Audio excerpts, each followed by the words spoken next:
Oke, kini saya bersama Naya sebagai narasumber yang saya ingin gunakan di judul usaha personal di judul di mata kuliah seminar saya yang bernama Tomoyo Ing.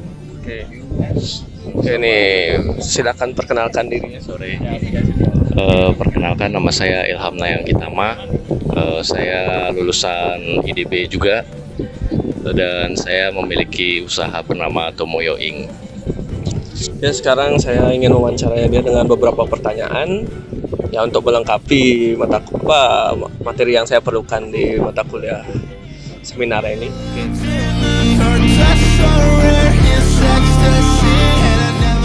Kalau dari segmentasi pasar sih aku matokin dari umur 18 sampai 30 tahunan lah.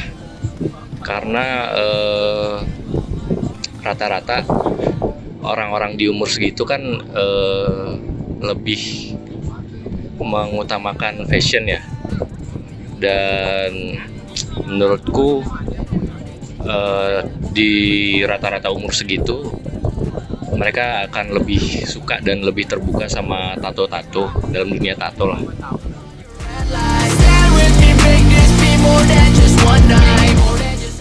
Kalau dari usaha Tomoyo Ing ini kelebihannya adalah dia ini fleksibel ya. Jadi semisal klien mau mengerjakan itu di tempat tinggalnya masing-masing, oke, kita bisa usahakan ke sana. Dan kelebihan dari Tomoyo Ing yang lainnya ya, kita bisa bicarakan soal harga miring lah. Dan seaneh atau serumit apapun desainnya akan kami kerjakan sesuai dengan keinginan klien.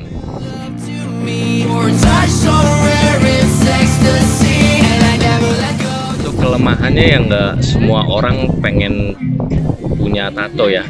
Jadi bisa dibilang kelemahan bahwa ya itu tadi, karena semua orang nggak mau punya tato, hanya orang-orang tertentu aja yang mau.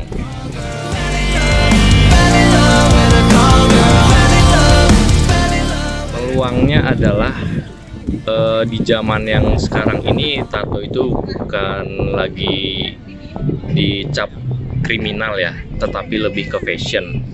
Nah, dari situ aku bisa menyimpulkan bahwa ternyata orang zaman sekarang udah open minded dan tidak mengecap tato itu sebagai kriminal, tapi lebih ke seninya yang dilihat.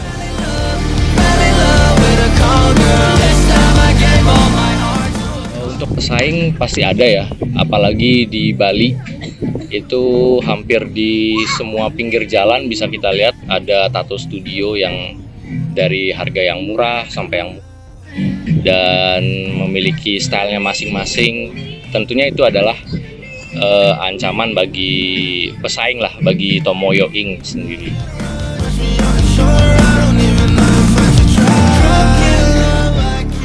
Terciptanya Tomoyo Ing itu berupa ketika temanku beli mesin tato dan dia menawarkan diri untuk nato diriku, nato di badanku secara cuma-cuma.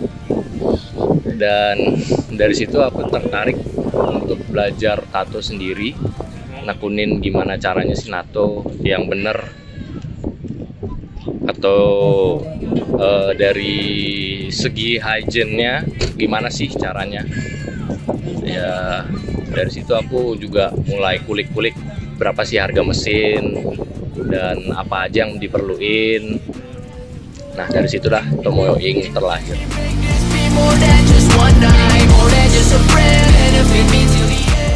Untuk kerjasama ada, yaitu temanku yang udah aku anggap kakakku sendiri.